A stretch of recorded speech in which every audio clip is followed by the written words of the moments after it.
Okay, welcome to our class today. We are dealing with the introduction to ocean, seas, and land coast. And in this topic, we are starting with the introduction of the hydrosphere, where we are talking about uh, the Earth. The surface is usually covered by a mass body of water known collectively as the hydrosphere. So about 71% of the Earth's surface is covered by water. And most of this water is found in the oceans. This makes oceans extremely important in influencing climate, weather, and human activities, and also the survival of living organisms.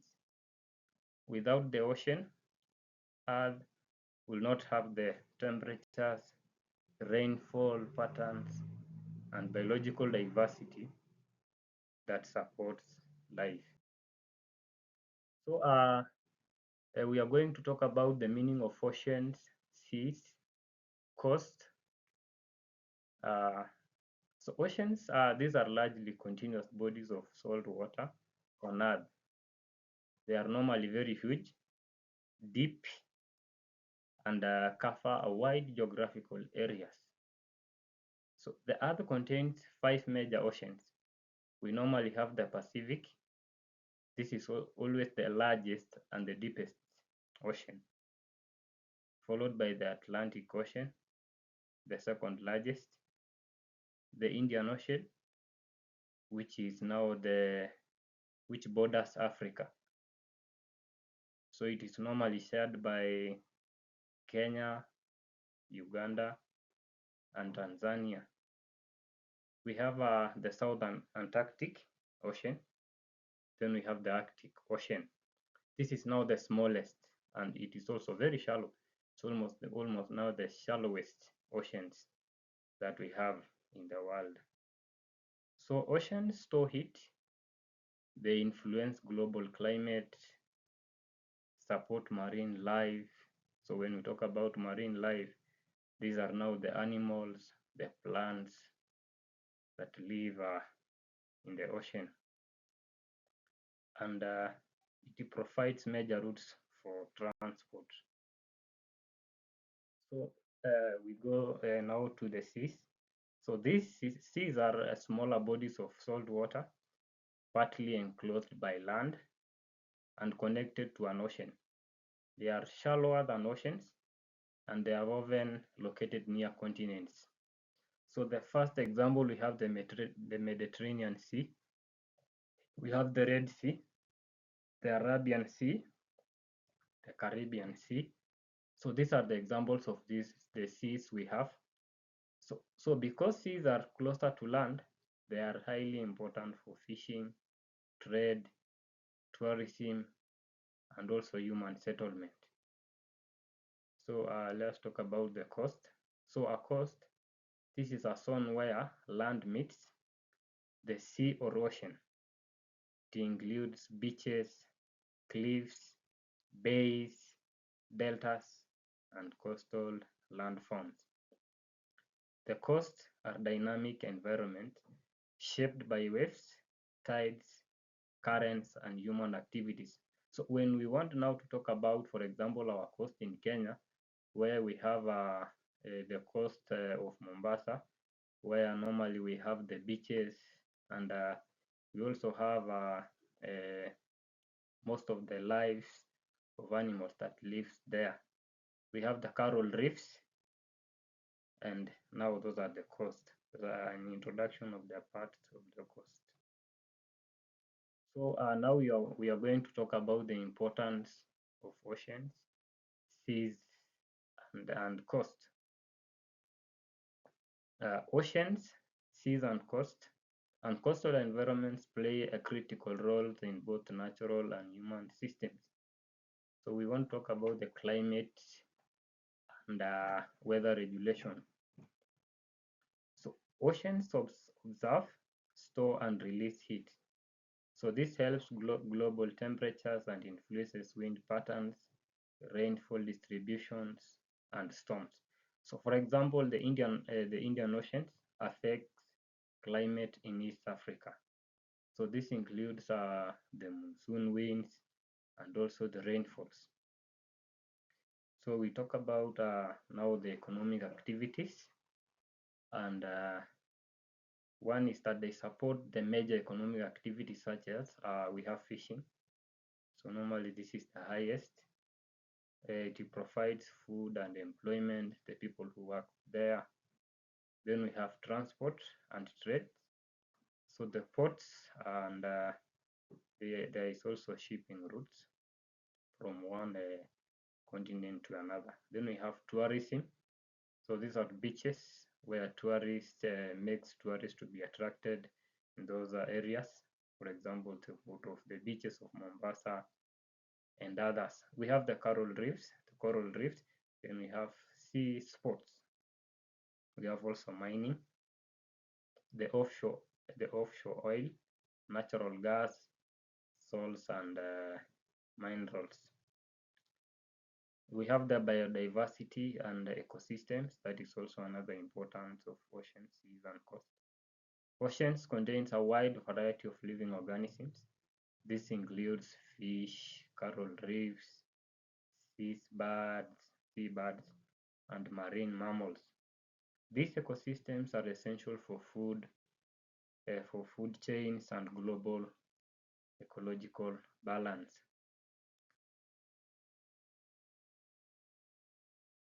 Then we have the coastal processes. So the coast is constantly shaped and changed by natural processes. So the first process, we have the process of waves. So waves are formed by wind blowing over the water surface. These are the main agents of coastal erosion, transportation, and deposition. So waves can be constructive. So constructive, these are deposit materials. They build beaches. Then we have other destructive waves. So this means they erode. So they erode cliffs and also remove materials. So they destroy the sides of the seas and also the oceans. Then we have tides.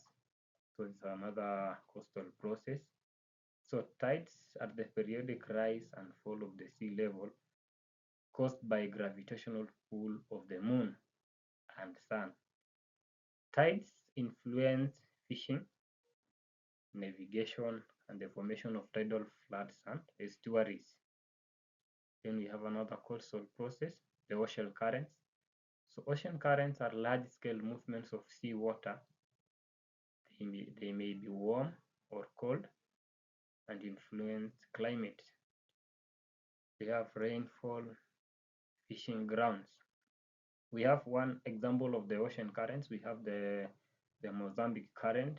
So it is always along the African coast. This is an example of a warm current. So we want now to talk about the coastal landforms. So coastal features are classified based on whether they are formed by erosion or deposition. So lastly, we talked about erosion. This is now the destructive part. Then we have now deposition, which is now the constructive part. So erosional landforms, these are formed where waves wear away the coastline. For examples include the cliffs, the wave-cut platforms, we have caves and stacks, bays and headlands. We have now the depositional landforms, now the constructive part. These are formed when waves drop materials along the coast. So example includes the beaches. So when we talk about the beaches, an example of the port of Mombasa, now we have the deposition or the depositional forms or features that are carried away from the lake towards the shores. Now they form these beaches. So the sand, those materials acts also as tourist attraction. So we have now one of the depositional feature is beaches. So normally tourists come to Kenya for to the shores of the coastal areas of Mombasa, go and enjoy themselves in the beaches. Then we have the speeds and bars, and we have the tombolos and deltas as well. From specific rivers, we have the Tana River and others.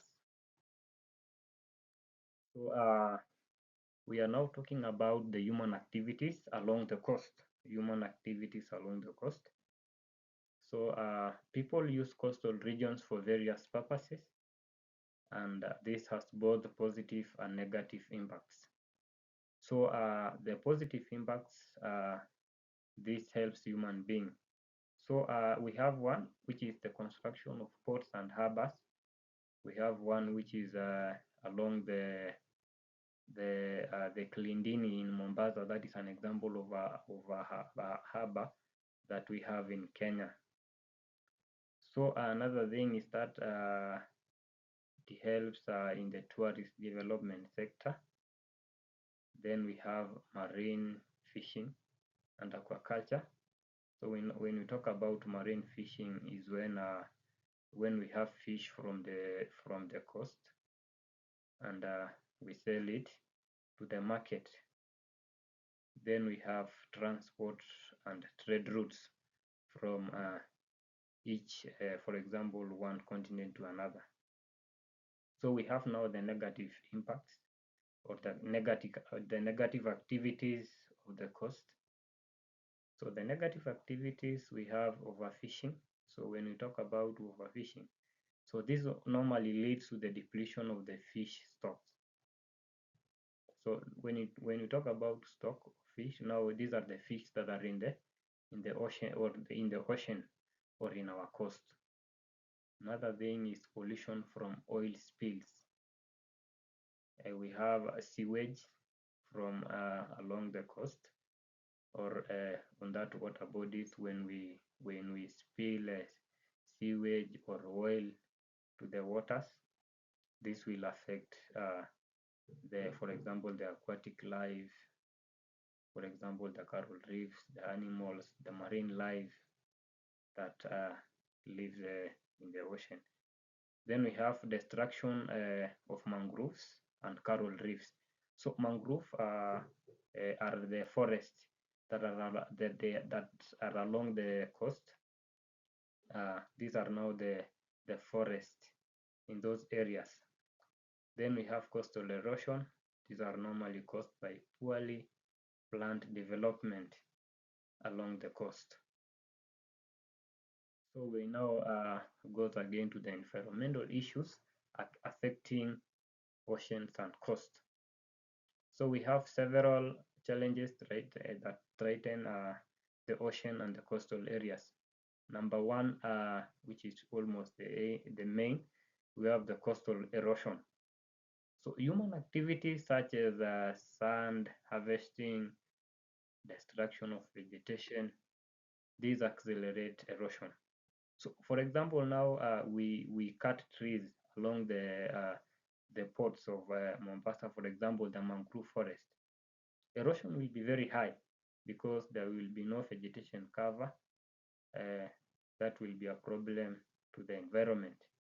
So this normally cause loss of beaches and coastal property.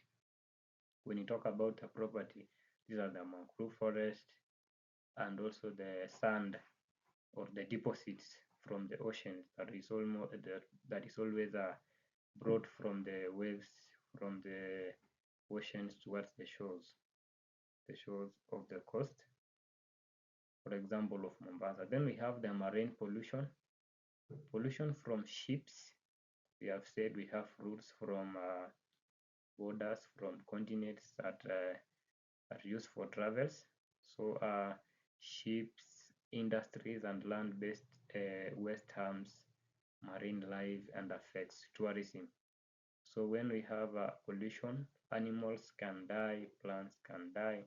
So animals, for example, aquatic life, for example, we have We have the fish and the coral reefs can die, and it affects tourism.